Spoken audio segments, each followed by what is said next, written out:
Hello, ഇന്ന് ഞാൻ എൻ്റെ അച്ഛമ്മേൻ്റെ കൂടെ ഒരു പുതിയൊരു ഐറ്റം പരിചയപ്പെടുത്തി തരാം. കാസർഗോഡുകാർക്കൊക്കെ അറിയായിരിക്കും, ഇതിൻ്റെ പേരാണ് പെരക്ക്. നമുക്ക് പെരക്കുണ്ടാക്കാൻ തുടങ്ങിയാലോ? ആദ്യമായിട്ട് നമുക്ക് കക്കിരി എടുക്കാം. ഇതിൻ്റെ ഒരു പ്രത്യേകിച്ച് നോക്കേണ്ട ഇതിൻ്റെ തൊലി കഴിക്കുമല്ലെന്ന് ആദ്യം ടെസ്റ്റ് ചെയ്യണം.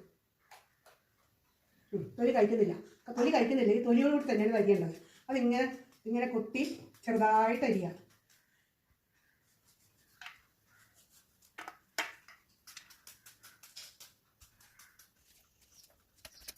അപ്പോൾ നമ്മൾ കക്കിരി അരിഞ്ഞു കഴിഞ്ഞു. ഇനി അതിൽ ചിലപ്പോൾ കുറച്ച് വെള്ളം ഉണ്ടാവും. നമുക്ക് തേങ്ങ അരക്കാൻ വെള്ളം ചേർക്കണ്ട. അപ്പോൾ ഈ വെള്ളം അതിലൊഴിക്കാൻ വേണ്ടിയിട്ടാണ് പിഴിഞ്ഞ് മാറ്റിയത്. കാരണം ചിലപ്പോൾ തൈര് ചേർത്ത് കഴിഞ്ഞാൽ കൂടുതൽ വെള്ളമായാലോ. രണ്ട് സാധനങ്ങൾ എന്ന് പറഞ്ഞാൽ തേങ്ങ മീഡിയം സൈസ് ആണെങ്കിൽ, ചെറിയ സൈസ് അങ്ങനെയാണെങ്കിൽ ഒരു മുറി തേങ്ങയുടെ പകുതി തേങ്ങ എടുക്കാം. പിന്നെ ഒരു 2 കഷ്ണം ഉള്ളി, പിന്നെ 2 പച്ചമുളക്, പിന്നെ കറിവേപ്പില, പിന്നെ കടുക്. അത് നമുക്ക് അവസാനം അരക്കാം. അതുകൊണ്ട് അവിടെ ഇരിക്കട്ടെ.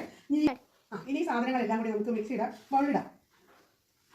തേങ്ങ ഇട്ടു, ഉള്ളി ഇട്ടു, കറിവേപ്പില ഇട്ടു, പച്ചമുളക്, ഇത്രയും സാധനം ഇട്ടിട്ട് നമുക്കിതിനെ ശരിക്ക് വെള്ളം ഒഴിച്ചിട്ട് അരക്കണമല്ലോ. അപ്പോൾ നമ്മൾ ഈ പിഴിഞ്ഞ് വെച്ച വെള്ളമില്ലേ അത് ഇതിലോട്ട് ഒഴിക്കാം.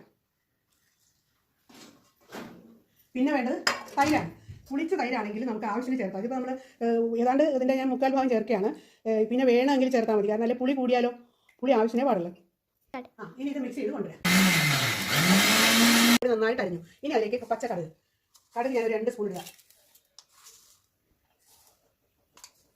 ഈ കടുക് അരിയാൻ പാടില്ല, പൊട്ടാനേ പാടില്ല. അല്ല, അരിഞ്ഞ് ഒന്ന് അരച്ചാൽ മതി.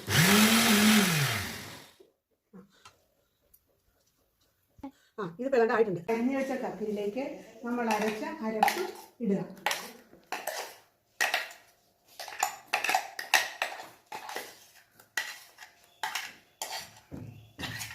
നമുക്ക് ഇതിലോട്ട് കുറച്ച് ഉപ്പ് ഒഴിക്കാം.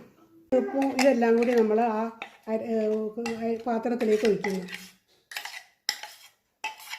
നമുക്ക് ഇളക്കി നോക്കാം.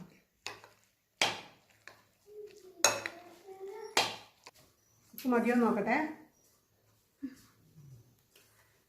ഉപ്പ് മതി. ഒരു ലേശം പുളിയും കൂടി ആവാൻ തോന്നണം. അപ്പോൾ ലേശം തൈരും കൂടി ഒഴിക്കാം. ഇത് ഞാൻ ഈ മിക്സിയിലോട്ടിട്ട് ഒന്ന് അടിച്ചിട്ട് ഒഴിക്കാൻ പോയത്.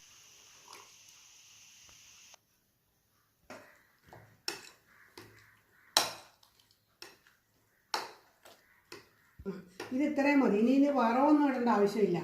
ഇതിവിടെ തന്നെയാണ് കൂട്ടേണ്ടത്. ഇനി ഞാനിത് ഒന്ന് ടേസ്റ്റ് ചെയ്ത് നോക്കാം. ഇനി കാസർഗോഡുകാരന് തന്നെ കൊടുക്കാം. അടിപൊളി.